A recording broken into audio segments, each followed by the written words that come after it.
Shalom Bapak Ibu, saudara-saudara terkasih dalam Kristus Yesus. Kita akan mendengarkan firman Tuhan khotbah pada hari Minggu tanggal 5 Mei tahun 2024. Sebelum kita mendengar firman Tuhan, kita berdoa. Damai sejahtera Allah yang melampaui segala akal, itulah yang memelihara hati dan pikiranmu. Dalam Yesus Kristus Tuhan kita. Amin. Kita yang dikasihi Tuhan, firman Tuhan menjadi nas khotbah untuk hari Minggu ini tanggal 5 Mei 2024 tertulis dalam kitab Matius pasal 7 ayat 1 sampai ayat yang ke-11. Saya akan membacakan untuk kita semua. Jangan kamu menghakimi supaya kamu tidak dihakimi, karena dengan penghakiman yang kamu pakai untuk menghakimi, kamu akan dihakimi, dan ukuran yang kamu pakai untuk mengukur akan diukurkan kepadamu. Mengapakah engkau melihat selumbar di mata saudaramu, sedangkan balok di dalam matamu tidak engkau ketahui? Bagaimanakah engkau dapat berkata kepada saudaramu, biarlah aku mengeluarkan selumbar itu dari matamu, padahal ada balok di dalam matamu? Hai orang munafik, keluarkanlah dahulu balok dari matamu, maka engkau akan melihat dengan jelas untuk mengeluarkan selumbar itu dari mata saudaramu. Jangan kamu memberikan barang yang kudus kepada anjing, dan jangan kamu melemparkan mutiaramu kepada babi, supaya jangan diinjak-injaknya dengan kakinya, lalu ia berbalik mengoyak kamu. Mintalah maka akan diberikan kepadamu, carilah maka kamu akan mendapat, ketoklah maka pintu akan dibukakan bagimu. Karena setiap orang yang meminta menerima, dan setiap orang yang mencari mendapat, dan setiap orang yang mengetok baginya pintu dibukakan. Adakah seorang daripadamu yang memberi batu kepada anaknya jika ia meminta roti? Atau memberi ular jika ia meminta ikan? Jadi, jika kamu yang jahat tahu memberi pemberian yang baik kepada anak-anakmu, apalagi Bapamu yang di sorga, ia akan memberikan yang baik kepada mereka yang meminta kepadanya.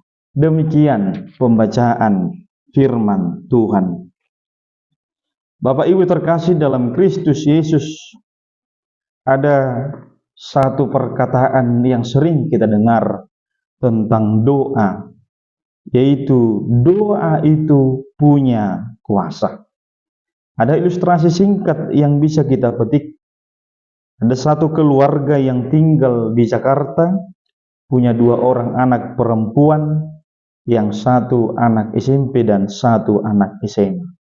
Suatu ketika ada undangan bahwa orang tuanya pergi ke Surabaya karena ada suatu pesta.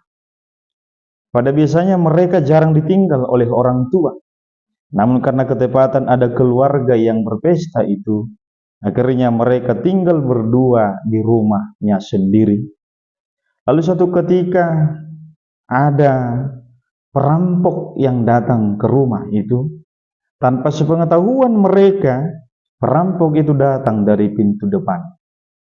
Dan ternyata dengan diam-diam si perampok sudah mau mengambil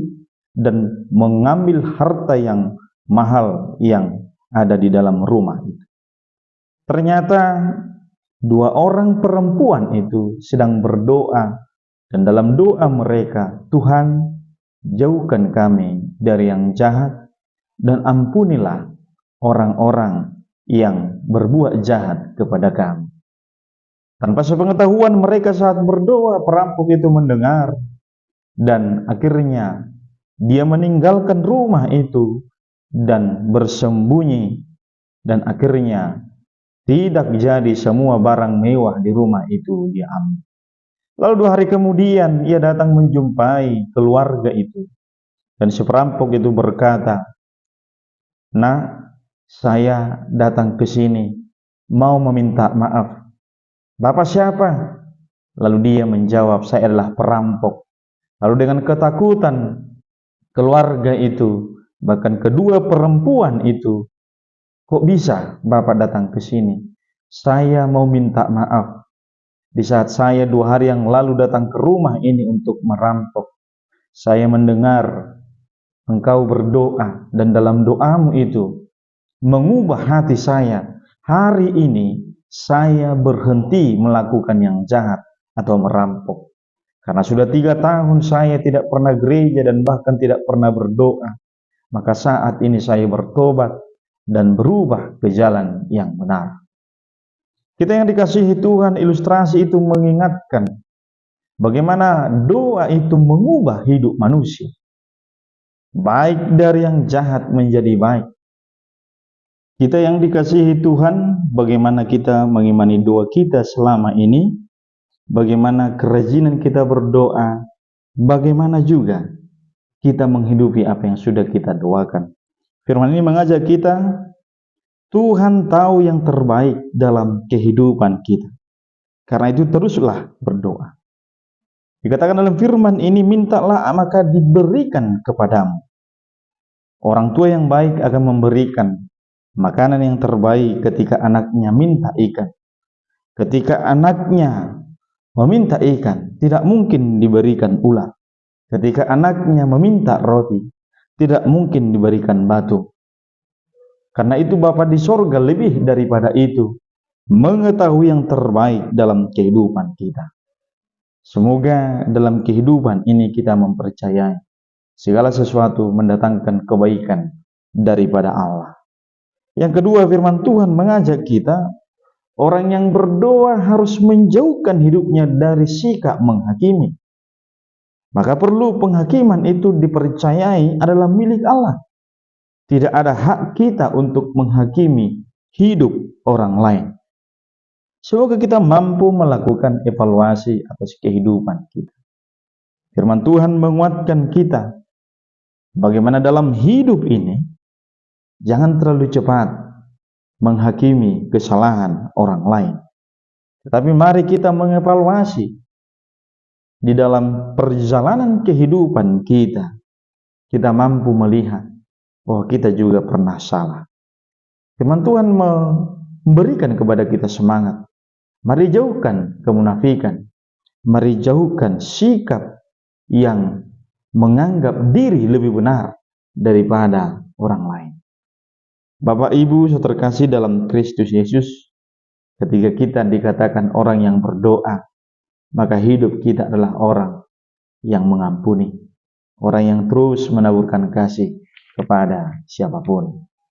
Terakhir dari firman ini, hargailah setiap pemberian daripada Allah di dalam hidup ini. Tidak ada artinya barang yang bagus kita berikan kepada anjing. Tidak ada hal yang bisa kita dapatkan ketika kita melihat mutiara diberikan kepada babi, dikatakan dalam firman ini. Karena itu perlu kita mengingat, tidak ada gunanya itu, pasti diinjak-injak. Kalau kita gambarkan dalam kehidupan kita, orang yang berdoa harus tahu menghargai apa yang Tuhan berikan. Orang yang berdoa harus tahu menempatkan talenta, pemberian, berkat-berkat yang Tuhan berikan. Semoga kita mampu semakin mensyukuri segala sesuatu yang baik daripada Allah, dan kita melihat segala peristiwa yang terjadi datangnya di dalam kehidupan ini, terlebih yang bersumber daripada Allah, selalu mendatangkan yang terbaik dalam kehidupan kita.